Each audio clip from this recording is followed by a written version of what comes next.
Hello दोस्तों, Hindustan Unilever के quarter one के रिजल्ट्स आने वाले हैं, उसके प्रीव्यू करेंगे दोस्तों इस वीडियो में। फंडामेंटल्स को हम लोग समझेंगे, एचयूएल के कैसा बिजनेस उनका चल रहा है और फ्यूचर में कौन से इंपॉर्टेंट चीजें बिजनेस रिलेटेड जो इन्वेस्टर्स को देखनी है उसके बारे में बात करेंगे। सबसे पहले दोस्तों 19 जुलाई को आप नोट करके रखिए, जिस दिन क्वार्टर वन के रिजल्ट आएंगे। दोस्तों इस बार डिविडेंड नहीं आने वाले हैं, उसका आपको ध्यान में रखना चाहिए। अब देखिए, जो एचयूएल की जो पिछले कुछ सालों की डिविडेंड हिस्ट्री ऐसी रही है कि जो क्वार्टर टू है, मतलब जब सितंबर का क्वार्टर खत्म होगा और अक्टूबर में जब भी रिजल्ट्स आने की उम्मीद रहेगी, तब एक बार डिविडेंड घोषित होगा और दूसरी बार मार्च का जब खत्म होगा तो अप्रैल में। तो ठीक है, तो पिछली बार 19 रुपीज और 15 रुपीज का दो बार डिविडेंड आया था, तो टोटल 34 रुपीज का डिविडेंड था।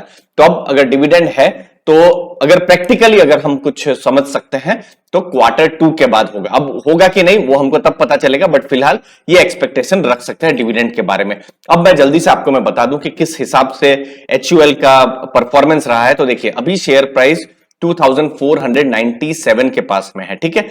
लेकिन यहां पर एक इंटरेस्टिंग चीज मैं आपको बताता हूं। यहां पर मैंने टिकर टिप में आप देख सकते हैं पिछले एक महीने में बहुत ही चॉपी मार्केट रही है, बहुत ही वोलाटाइल मार्केट रही है, लेकिन एचयूएल का प्राइस ऑलमोस्ट 13% बढ़ा हुआ है। 2100 का लो था, लेकिन अभी 2500 के आसपास ये पहुंचा हुआ है। तो मैं थोड़ी देर में मैं आपको कनेक्ट करूंगा कि ये ऐसा क्यों हुआ है कि एचयूएल का प्राइस पॉजिटिवली गया हुआ है, खासकर पिछले एक महीने में। तो वो मैं यहां पर बताऊंगा। बाकी अगर आप लॉन्ग टर्म में देखेंगे तो हिंदुस्तान यूनिलीवर, चाहे मैं 5 साल का डेटा दूं या लॉन्ग टर्म का, उन्होंने रिटर्न दिया ही हुआ है। ये 1164 था 2017 में और अभी भी मतलब एक अच्छा खासा रिटर्न है।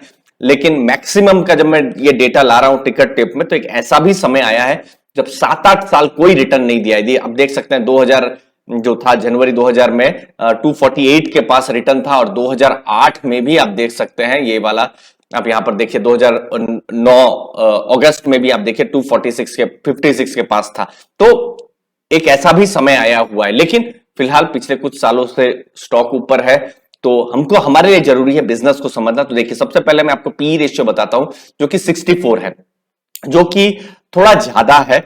अगर आप देखते हैं ये जो बिजनेस जो है, क्योंकि ये बहुत हद तक स्टेबल बिजनेस है, इनके जो प्रोडक्ट्स हैं वो हर मतलब घर में जैसे यूज होते हैं। जैसे यहां पर आप कुछ प्रोडक्ट्स देख सकते हैं, जैसे डव है, क्वालिटी वॉल्स है, तो ये सब कुछ प्रोडक्ट्स है। बाकी यहां पर विम है, तो ये सब कुछ जो प्रोडक्ट्स हैं हिंदुस्तान यूनिलीवर के हैं, जो कि घर में यूज होते हैं, जिनको एफएमसीजी जो बोला जाता है। तो यहां पर थोड़ा सा हाई वैल्यूएशन बाकी सब कंपनियों को भी मिला हुआ है, इसलिए आप इंडस्ट्री या सेक्टर का भी पी देखिए 44 का है। मतलब जो दूसरी जो कंपनियां हैं, चाहे वो डाबर हो सकती है या फिर ब्रिटानिया हो सकती है, मैरिको हो सकती है, तो उन सबको भी यही वैल्यूएशन मिला हुआ है। प्राइस टू बुक थोड़ा हाई है। डिविडेंड यील्ड 1.4 के आसपास है, 34 रुपीज का डिविडेंड था और अभी शेयर प्राइस 2400-2500 के पास में है। ईपीएस 38 है, लेकिन ये लार्ज कैप की कंपनी है। टॉप की 20-25 कंपनी 20 कंपनीज के अंदर में इसका नाम आता है, 5.75 लाख करोड़ का। तो अगर आप देखते हैं कि कोई भी लो रिस्क स्टेबल स्टॉक, तो यहां पर हिंदुस्तान यूनिलीवर है।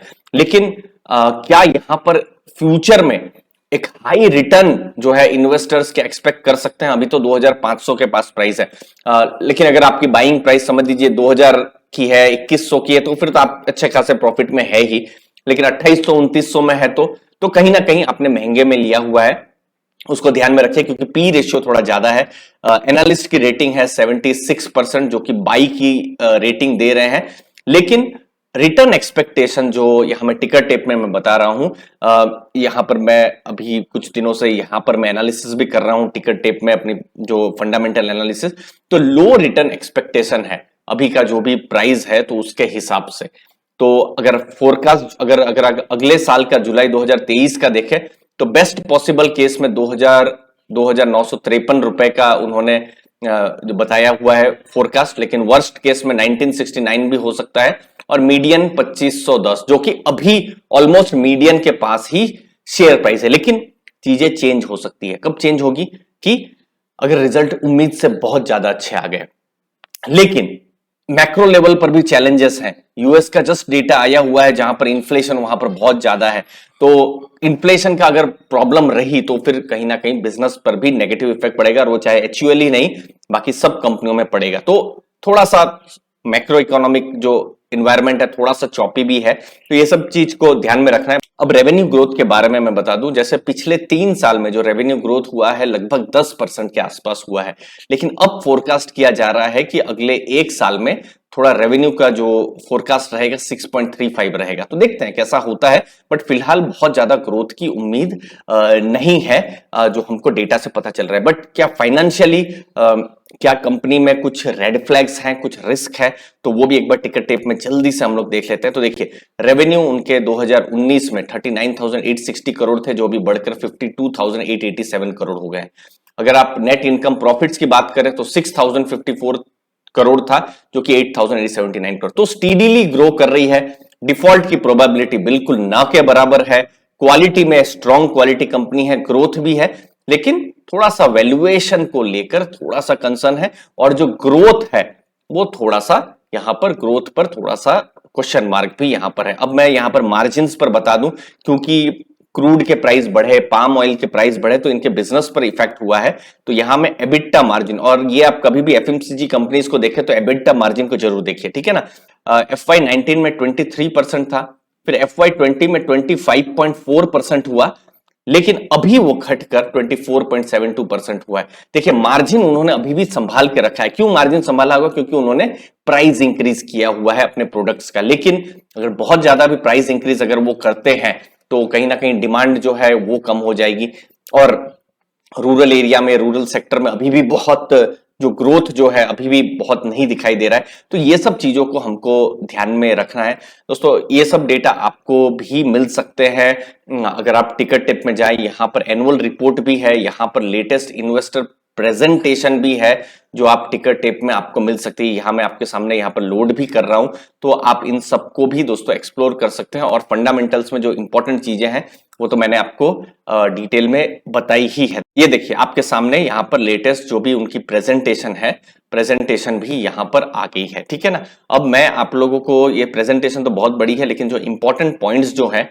वो मैं आपको बता दूं। देखिए सबसे पहले बिजनेस में एक इंपॉर्टेंट चीज है कि मार्केट शेयर उन्होंने गेन किया हुआ है, जो कि बहुत ही इंपॉर्टेंट पार्ट है। इतना इन्फ्लेशन है, महंगाई है, लेकिन हिंदुस्तान यूनिलीवर ने मार्केट शेयर गेन किया हुआ है। आप देख सकते हैं जैसे क्रूड के भाव 60% बढ़े, पाम ऑयल का 60% बढ़ा है पिछले साल के साथ। अगर आप कंपेयर करें, मार्च का क्वार्टर था, जनवरी से मार्च 2021 और 2022 में, तो ये सब कुछ चीजें। बाकी उन्होंने सेविंग पर बहुत ज्यादा फोकस किया हुआ है, तो ये कुछ पॉजिटिव चीजें हैं।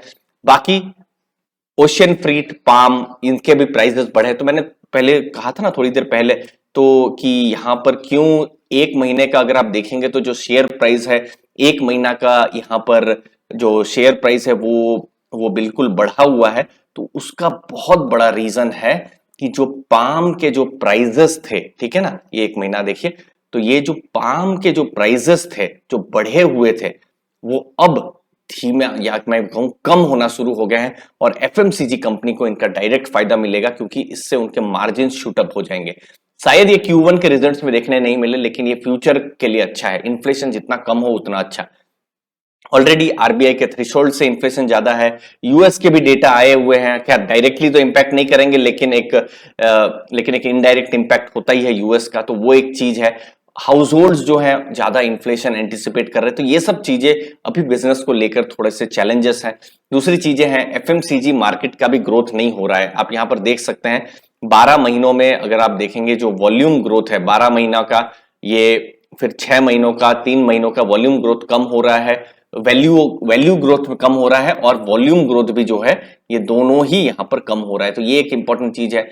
रूरल का जो स्लो डाउन है वो अभी भी है। अभी यहां पर एक बड़ा ट्रिगर हो सकता है मॉनसून। अगर मॉनसून टाइम पे तो है ही इस बार, अच्छा भी अभी फिलहाल दिख रहा है। अगर अच्छा ऐसा चलता रहा तो रूरल एरिया में जो है जो स्लो डाउन है वो थोड़ा सा अच्छा यहाँ सिचुएशन होगी। लोगों के जो किसान है उनके हाथों में पैसा आएगा, तो फिर यहाँ पर और ज्यादा बूस्ट मिल सकता है। तो ये सब कुछ चीजें हैं जो इन्वेस्टर्स को ध्यान में रखनी है। फिलहाल क्रूड के प्राइसेस जो है वो कम होना शुरू हो गए हैं।